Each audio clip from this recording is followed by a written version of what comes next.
Hello, and welcome back to The Silent Why. You might remember a little while ago I did a few episodes called Graveyard Musings, where I wandered around our local graveyard musing about what I saw. Well, it's back. But this is an extended international edition, because it not only contains my musings from the world's largest cemetery for Commonwealth soldiers, it also gives you a bit of the history of why it's there and the other ways that these soldiers are being remembered. Last Christmas, 2022, Chris and I decided to go away for Christmas, for the first time since we got married 18 years ago. And we went to Belgium. From our house in England, that's a 3 to 4 hour drive, a 30-minute transfer under the English Channel. Keep your windows open halfway throughout the crossing. And then just another hour drive through France and into Belgium. Yes, folks from big countries, that's how we roll in Europe. 3 countries in just under 3 hours. And just a side note, I wasn't feeling very well for most of our trip, unfortunately. I was feeling pretty rough with a virus cold thing, so you might just pick up on that. I hadn't been to Belgium before, but Chris had been a couple of times over the last few years, mostly for the craft beer scene, but he'd return every time saying, "I must take you to see the war history." Now, I knew it had to be something special for him to say that because, well, war history really isn't something I'm known for seeking after. However, he was right. It was fascinating, humbling, and inspiring, all at once. In fact, it was probably the one form of loss I was faced with where I thought I could potentially use the words "I can't imagine" in the right context. I know a lot of people we've spoken to on the podcast don't like hearing these words when they're grieving because it puts a wall between them and the person saying it, and I totally get that. But in this context of losing hundreds of thousands of people, the deaths of this many men in one place at one time for one cause, well, it was hard to imagine how people got through that. I could imagine the impact it would have, but not quite how people coped. While I was there, I recorded a few bits of audio as I walked around the war cemetery, and now, yes, 6 months later, I'm finally getting them sorted into an episode for you. So it's an international version of Graveyard Musings. To help you visualise it, I'm going to put some images on the blog and a link in the show notes in case you want to see that. But I'll just give you a bit of information on the area that we stayed in first. We stayed in Ypres when we were there, specifically for the history. And the beer. And it didn't hurt they have the most amazing marzipan shop in Bruges nearby too. In this area, during the First World War, there were a few battles that took place in the Ypres Salient, including the First Battle of Ypres, 1914, the Second Battle of Ypres, 1915, and the Third Battle of Ypres, known as the Battle of Passchendaele, 1917. The Battle of Passchendaele, by far the worst for casualties and deaths, was for control of the south and the east of the Belgian city of Ypres in West Flanders. Now, even if you're not into history, you might have heard of Flanders Fields, a common name for the World War I battlefields in Belgium between West and East Flanders. The fighting was between the German and the Allied armies, which included Belgium, France, Britain, Canada, Australia and New Zealand.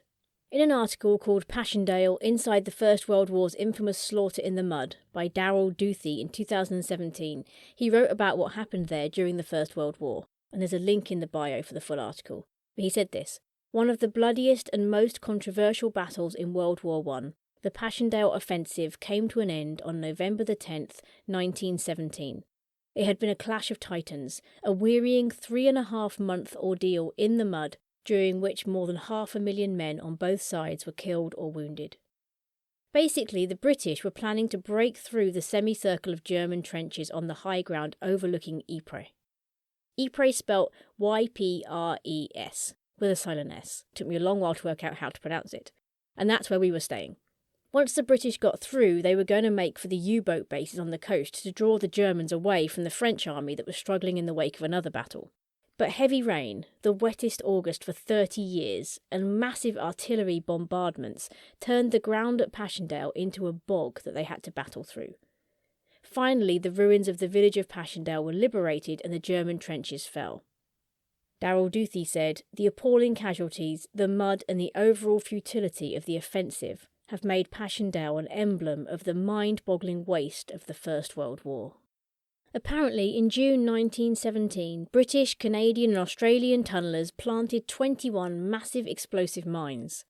When they were detonated in rapid succession, the rumble could be heard as far away as London. 2 of the mines failed to explode. One was detonated by lightning in 1955, killing a cow, and another was discovered under a Belgian farm, but even now is too dangerous to dismantle. Casualties of the entire battle are disputed and debated, but the Imperial War Museum website says this: the Allies suffered over 250,000 casualties, soldiers killed, wounded or missing, during the Third Battle of Ypres.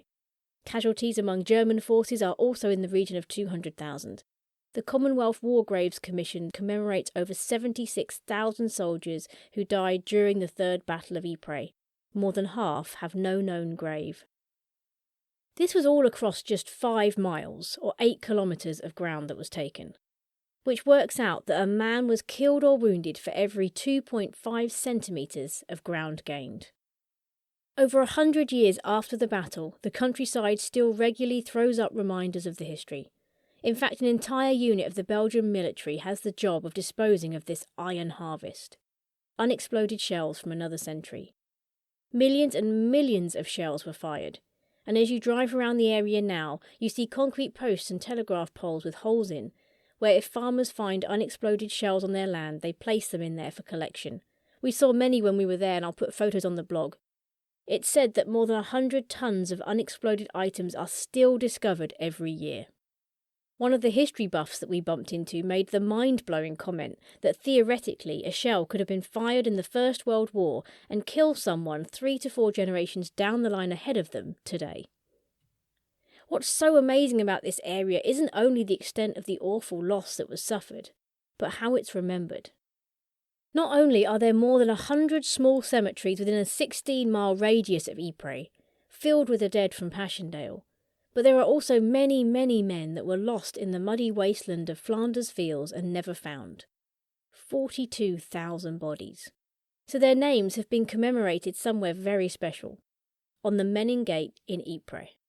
A huge war memorial, built on this site because of the hundreds of thousands of men who passed through it on their way to the battlefields, many who never returned. It's a vast, impressive archway that the traffic passes through daily, and it commemorates casualties from the forces of Australia, Canada, India, South Africa and United Kingdom who died in the salient. To this day, sometimes the remains of missing soldiers are found in the countryside around Ypres, often during building or roadworks, and they receive a proper burial in one of the war cemeteries, or if identified, their name is removed from the Menin Gate. On the Menin Gate are inscriptions proposed by Rudyard Kipling. To the greater glory of God. Here are recorded names of officers and men who fell in Ypres Salient, but to whom the fortune of war denied the known and honoured burial given to their comrades in death. They shall receive a crown of glory that fadeth not away. And every day the 54,896 missing soldiers who died in the First World War and have no known grave are remembered in a very special way, as it states on the website lastpost.be. The daily act of remembrance. The salute to the fallen. The last post, the traditional final salute to the fallen, is played by the buglers of the Last Post Association in honour of the memory of the soldiers of the former British Empire and its allies, who died in the Ypres Salient during the First World War, 1914 to 1918. It is the intention of the Last Post Association to maintain this daily act of homage in perpetuity. Every evening, at exactly 8 o'clock, the police halts the traffic passing under the Menin Gate Memorial to the Missing in the Belgian city of Ypres to allow the buglers to play their simple but moving tribute. Everyone can attend this last post ceremony free of charge without the need for prior reservation unless you wish to actively participate. And that's what they've done. Every single evening, 365 days a year since the 2nd of July 1928. At 8 p.m. sharp, the road is closed, and those lost men are remembered as the last post is played as a daily tribute to the fallen. Even during COVID, one lone bugler, with no crowds, stood to sound the last post at 8 p.m. every night. That gives me goosebumps. So far, 32,877 ceremonies have taken place, and it gets me wondering what might be planned when they reach the same number of ceremonies as fallen men. Now, the Menin Gate was only a 5-minute walk from where we stayed at Christmas, so at 8 p.m. on the first night we arrived, we went to join them. And then, every night for the next 5 nights that we stayed there.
well, our fourth day in Belgium and our fourth visit to the Menin Gate, which is a very famous, now a memorial to 55,000, I think there's 55,000 names inscribed on this huge memorial.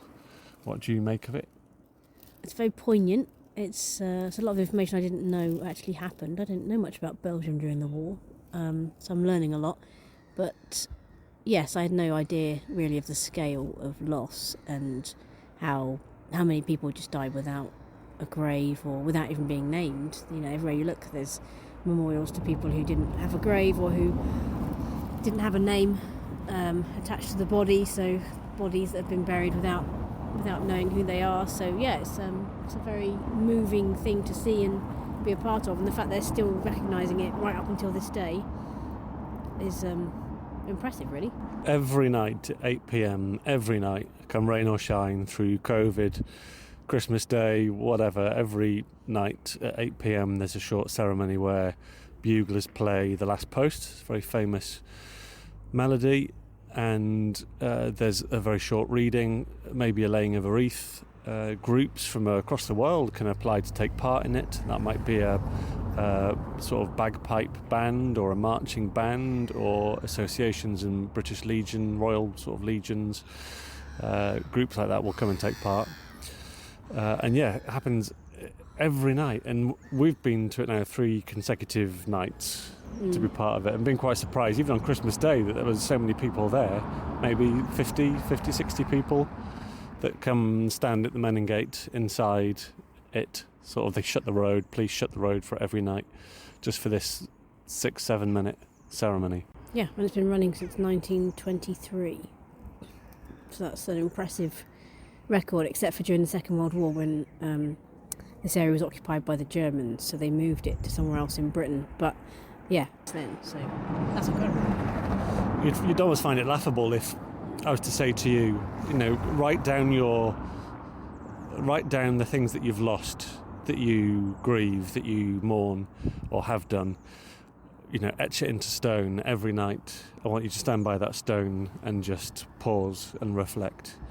Because that's exactly what happens here. It's on a very different scale. There were hundreds and hundreds of thousands of soldiers that were killed in the First World War in this area, and on this gate there's 55,000 names of those where there's no known grave. So they've inscribed their names here instead of having a grave somewhere else. Yeah, but every night just to stand and remember those is just huge. It just makes me realise, how much loss. How to grieve it, how to mourn it, how to remember, how to never forget what has been lost.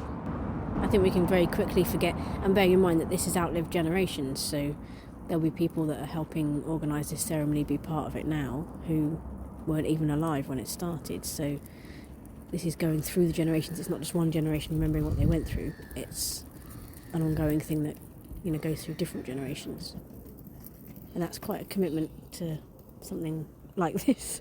A lot of people would have been like, well, that's my grandparents' thing, so let's not worry about it so much. But they're like, no, we're just going to keep remembering it.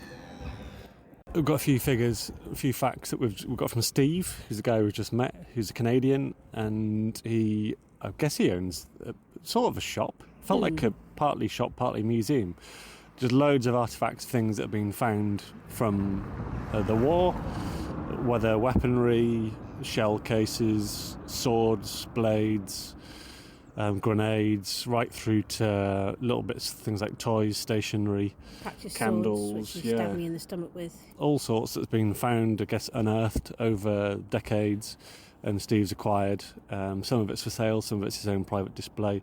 He mentioned a few things. So we were talking about the fact that, even as we've driven around this area, we've seen unexploded shells, I guess bombs. The earth is continually spewing out unexploded bombs that are collected by the farmers and put up on lampposts for the Belgian army, the bomb disposal squad, to collect and then take away, and they all have sort of controlled explosions. And we were asking Steve about this, about how often does it happen, how often are they collected? And what he was describing is pretty much you can't count. He said he's got figures, so he can back it up what he was telling us, that just just in 4 months alone, the Battle of Passchendaele, that's a very famous battle, happened about 10 minutes, 15 minutes drive away from where we are now in Ypres. Just that battle alone, within 4 months, 100 million shells would have been dropped.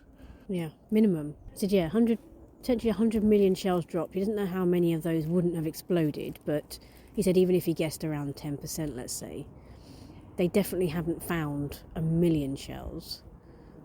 Maybe 50, 60,000, above that something. So the amount of shells still out there to be, could be millions that are still yet to be found. So and here we are 100 years on. The scale of it is huge. Still regularly being pulled out of the ground by farmers ploughing and farming the land and livestock in the fields, whatever it may be. So still regularly being found and then being collected and being taken away to be exploded. And that battle alone, Passchendaele, 500,000 lives were lost in that battle. 500,000 lives in that war, just a matter of a few months. Mostly British, a lot of Australian as well, a lot of Canadian, and then from other nationalities as well. So just immense scale of loss in this area. Here's a few more facts about Ypres. It was one of the sites that hosted an unofficial Christmas truce in 1914 between the German and British soldiers. Adolf Hitler fought at Ypres during the First World War. Its suffering didn't end after the First World War. During World War II, Belgium, and therefore Ypres, was occupied by Germany, who banned the last post ceremony from 1940 to 1944, so it was moved to Brookwood Military Cemetery in England temporarily, the largest Commonwealth war cemetery in the UK. On the same evening that Polish forces liberated Ypres from the Germans, the ceremony resumed at the Menin Gate, in spite of heavy fighting still going on in other parts of the town. After the Second World War, Ypres was extensively rebuilt. Not surprising for a town where it's said that at its peak 20 shells were falling on the town every minute. Ypres' medieval and Renaissance architecture was completely flattened during the war. It's said someone on horseback could look across the whole town. But the whole of it was reconstructed, much of it in the style of its original buildings during the 1920s and 1930s, and it's now considered one of the best examples of post-conflict reconstruction, with most of its oldest-looking buildings only being around 80 years old. I recommend Googling rebuilding Ypres to see the images of the devastation and the reconstruction. It now has the title City of Peace, and maintains a close friendship with Hiroshima, both witnessing warfare at its worst. Ypres, one of the first places where chemical warfare was employed, Hiroshima suffering the debut of nuclear warfare. Then, less than 2 kilometres from Passchendaele, is Tyne Cot, the world's largest cemetery for Commonwealth soldiers, where 12,000 men lie buried, and we visited there too. Not only is this where many soldiers were buried, but it's also the home to the Tyne Cot Memorial to the Missing, a list which commemorates 34,887 men from the UK and New Zealand forces who died after the 16th of August 2017. All deaths before that are on the Menin Gate, and this list is etched around the curved walls of the cemetery. On arrival at Tyne Cot, we parked the car and walked along a pathway towards a small, flat building that's the visitor centre. The cemetery is located in the area known as the Ypres Salient, where Commonwealth, French, Belgium and German forces fought almost continuously through the First World War.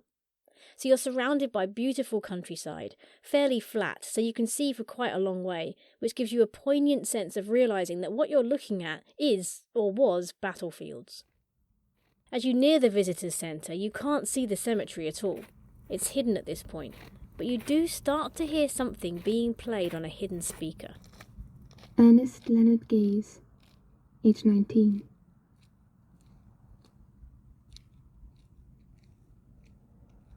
Thomas Kilby Keeley, age 29.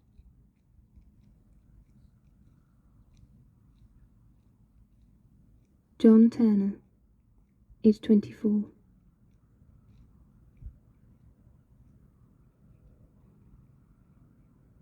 Frederick Ewan Baldwin Falconer, age 22.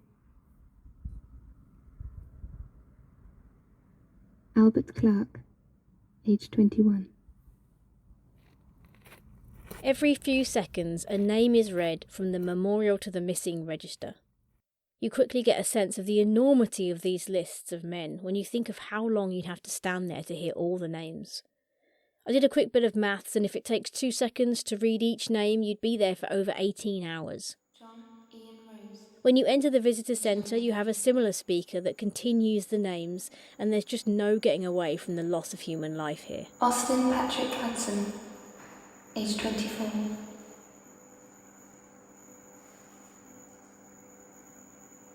Christopher Hartley, age 31.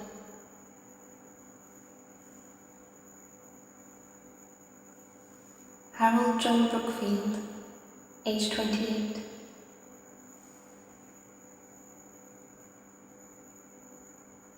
Joseph Holroyd Ratton, age 35. The simple but very modern room has many historical items, quotes, lists and information on the walls, and you soon notice that with the names being read out loud, there are also photos of the lost coming up on a screen one by one, and a collage of all of them together. I'll put a video on the blog. A sign reads, "During the First World War, the British Army decided not to repatriate the bodies of the soldiers to their country of origin. It was argued that those that fought together should remain united in death, close to the place where they died. Some were buried in makeshift battlefield cemeteries, others remained where they fell.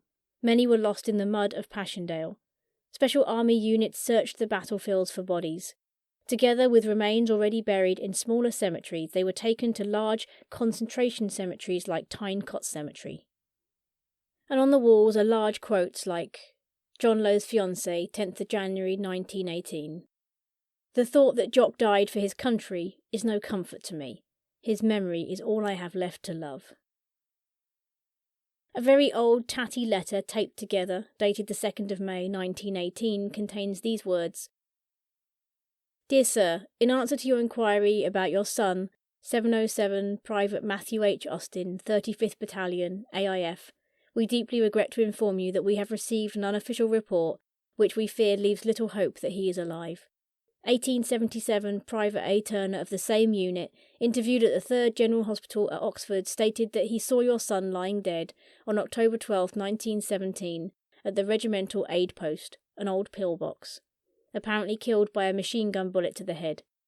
Another man remarked to Private Turner, 'There is poor old Pies,' your son's nickname. We must point out that this report is strictly unofficial and your son is only as yet reported officially as missing. We are making further inquiries and will at once advise you of any information we may obtain. With our sincere sympathy in your anxiety, which we full realise, yours faithfully, Miss Vera Deakin, Secretary." A form filled out with gaps for names and dates reads, "Madam, it is my painful duty to inform you that no further news having been received relative to number 242521, rank Private, Regiment 5th York and Lancs, who has been missing since 9th, 10th, 1917, the Army Council have been regretfully constrained to conclude that he is dead, and that his death took place on 9/10/1917 or since." A visitor's book echoes the message, "We will remember them," over and over, and someone has quoted George Santayana, "Only the dead have seen the end of war." After you pass through this smallish building, you start to walk down a path on the outside of the northern boundary of the cemetery, and it comes into view for the first time. As you walk along the boundary, you reach a road and turn left along the boundary wall to the cemetery's entrance, which is a stone archway containing more information, a timeline, a layout, and images of the original wooden crosses that stood in place before the final gravestones were laid. There's a note and an old photo of Sergeant Lewis McGee, who served with the Australian infantry during the Third Battle of Ypres in 1917. His battalion captured the area where the cemetery is, and Lewis single-handedly stormed one of the nearby German bunkers. He was killed in action 8 days later at 29 years old. For his courage he was awarded the Victoria Cross and is one of 6 recipients of it buried or commemorated at Tyne Cot. There's also a metal safe, which all the cemeteries have, which, when opened, contains a book entitled Cemetery Register with the Commonwealth War Graves Visitors Book, where you can find specific names and graves. When you go through the archway, you can either wander through the graves on either side, or there's a central path that leads up a slope to a big memorial at the end, which includes the Cross of Sacrifice, the War Stone, and the Tyne Cot Memorial to the Missing, which is a long curved wall containing all the names being read out loud at the visitors' centre, and this forms the eastern boundary wall, which also hides the cemetery from the car park behind it when you arrive.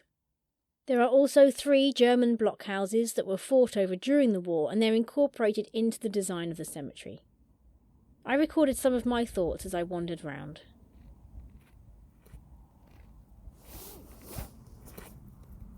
Okay, so I'm currently in Tyne Cot Cemetery in Belgium, and this is the largest Commonwealth War Graves Commission cemetery in the world. It's the final resting place of nearly 12,000 First World War servicemen, and more than 8,300 of those remain unidentified, and they died in the fighting around Ypres from 1914 to 1918, but most fell during the Battle of Passchendaele.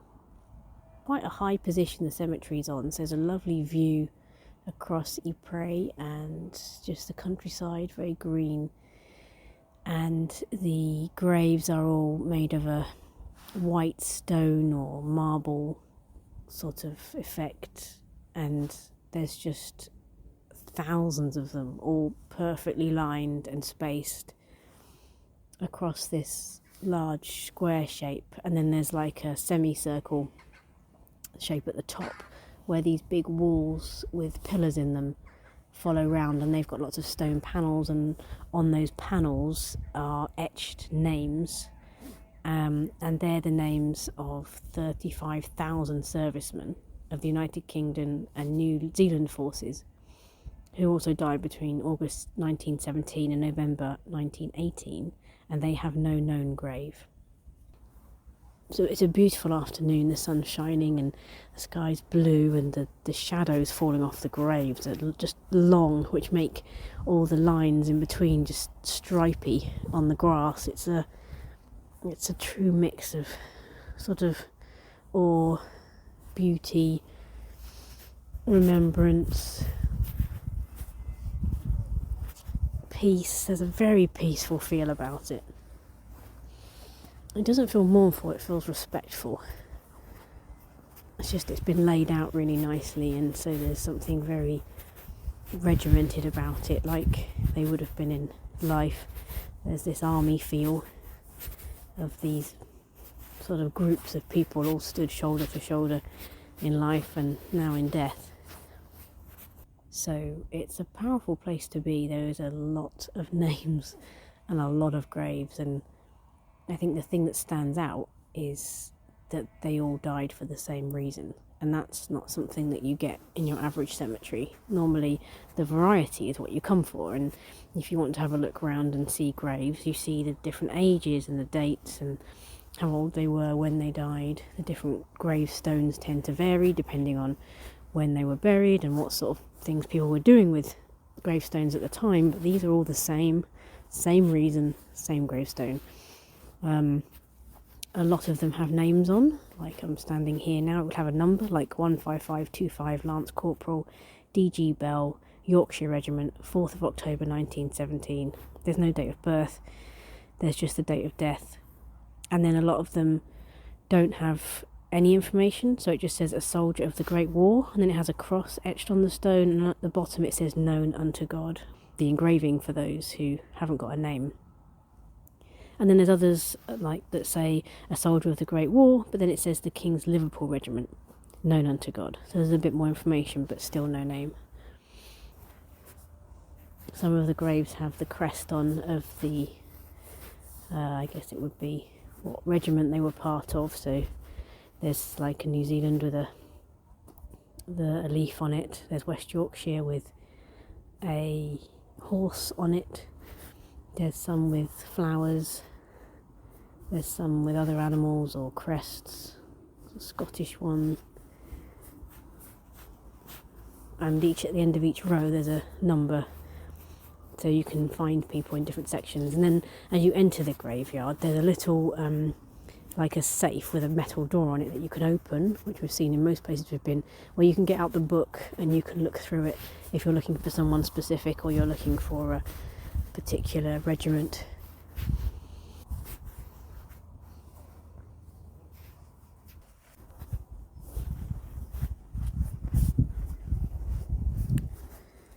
The land which this cemetery stands on was actually a free gift of the Belgian people for the perpetual resting place for those of the Allied armies who fell in the war, which is a lovely thing because it's a big patch of land, so it's just nice to see that people honour things like this and do things like that without there being some sort of money exchanged or fight needed to keep this alive. As a country, it's amazing how they honour this battle that happened way beyond anything I've seen in any other country.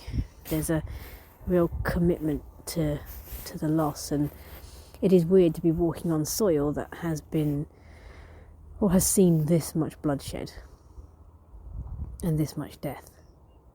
This isn't a graveyard where people have been added one at a time as they've died. This is a graveyard where thousands have been added at a time, and it's an odd thing to see no date or all very similar dates within a year of each other in a graveyard this size. You can't quite take in the enormity and see it as people. Really, it's hard to imagine this many people died fighting for their country, for freedom. And this isn't even the last war that we had. This isn't the Second World War. This is the First World War.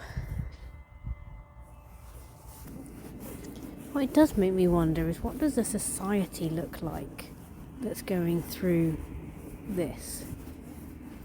Because we look at the men here and the loss of life and those that were fighting, but each of these men represent a family and parents and children, and to have possibly walked into social circles or churches and families and know that every single person was dealing with something similar in the way of loss. I just can't quite imagine that. I've been part of church circles and big churches, and the idea of walking into a church on a Sunday morning and seeing my friends and all of them having either lost their husband or a fiancé, or not knowing where they are, or just having them lost forever or injured forever, or even to have them come back and be the only one amongst your friends and peers that had someone come back, but then to also know that maybe your dad was missing and not just your partner, and to think that everybody was going through that. I can't fathom what that kind of loss feels like in society and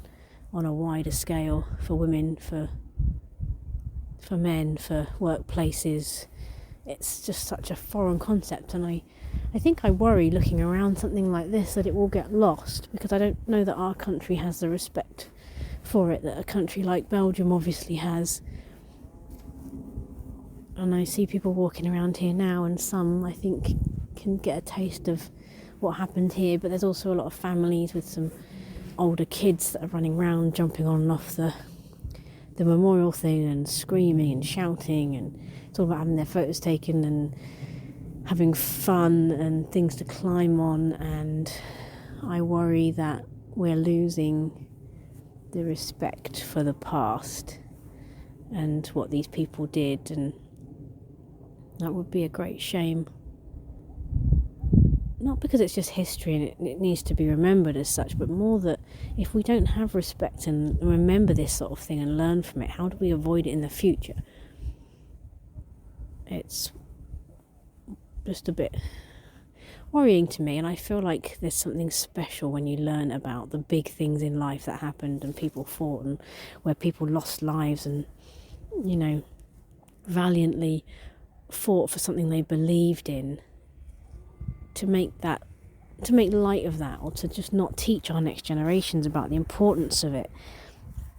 They lose something special if they think their life is just given and gifted and easy, that it just is what it is, rather than being something that someone else fought for, someone else's dad, someone else's husband, someone else's son stepped out at the age of 20, 30, 40 and literally gave their life for it.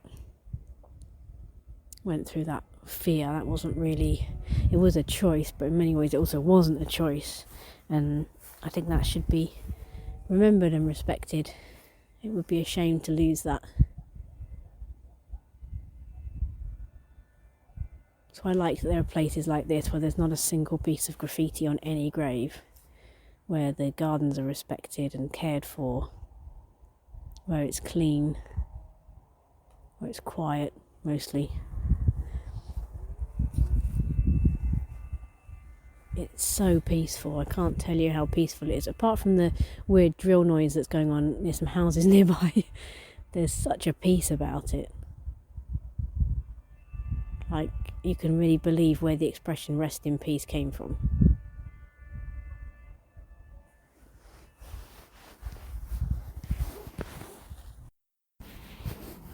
The Battle of Passchendaele itself took place over 3 months, and they reckon the casualties and deaths were up to 500,000, which gives you some idea of the scale of what we're dealing with here. In the area where the battle was fought, a local guy who collects war memorabilia told us recently that it was probably in the region of 100 million shells and bombs that were brought over and that went off, and that still, a lot still lie in the soil now. That's the size, that's the scale of the kind of battle we're talking about. And on the Menin Gate there's I think something like 50,000 names of people who don't have a grave. So the numbers are always in the thousands, and it's just endless, and it's quite frightening and almost impossible to imagine. And I don't use that phrase lightly, because I know it's not a good phrase to use, but almost impossible to imagine what that kind of loss would have looked and felt like.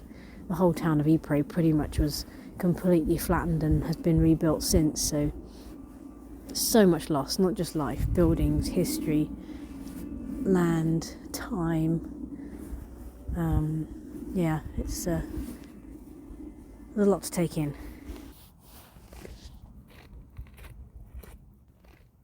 I think you'll agree it's not possible to encounter grief and loss like this and not be moved in some way. We so easily forget as we look out of our window in countries not facing war right now that people have fought for this freedom that we have. Young men in their teens, 20s, 30s and 40s ran towards certain death to keep our country from coming into the hands of others. So easily they could have thought it wouldn't make a difference. One life doesn't matter. So easily they could have succumbed to the crippling fear they must have been carrying, the soul and mind-destroying grief that tore apart those that even survived. But they didn't. They fought. Not because they were strong, but because they believed it was the right thing to do. Not all of them, obviously, and many had no choice, but that doesn't diminish their experience to me. And that is why I believe history is so important. Whether you agree with the war strategy, vehemently disagree, or look back with hindsight now and have some lofty opinion of it all, it happened. Debate doesn't change their death, and if we don't acknowledge it and remember it, then we can't learn from it. We cannot cancel it out as our culture so often wants to do. And that is why we continue to hear the words, "we will remember them." Because that's the one thing we can do. We can make sure their lives weren't given in vain. And that's the torch that has been passed to us. And as the first-hand experiences of fighting in our world wars starts to die out, it is down to us who heard the stories first-hand to keep them alive, and to make sure that history never repeats itself in this way again. In the spring of 1915, shortly after losing a friend in Ypres, a Canadian doctor, Lieutenant Colonel John McCrae, wrote this now famous poem after seeing poppies growing in battle-scarred fields, and it seems a fitting end to this episode. In Flanders Fields. In Flanders fields the poppies blow, between the crosses row on row, that mark our place, and in the sky the larks still bravely singing fly, scarce heard amid the guns below. We are the dead. Short days ago we lived, felt dawn, saw sunset glow, loved and were loved, and now we lie in Flanders fields. Take up our quarrel with the foe, to you from failing hands we throw, the torch be yours to hold it high. If ye break faith with us who die, we shall not sleep, though poppies grow in Flanders fields.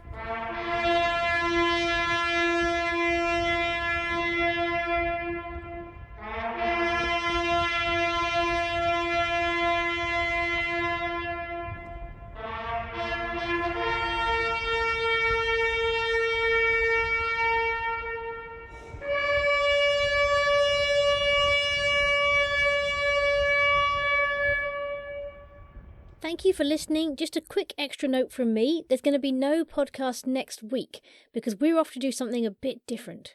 It is actually grief, or more specifically death related. But we'll be sharing all the details about that over the coming months.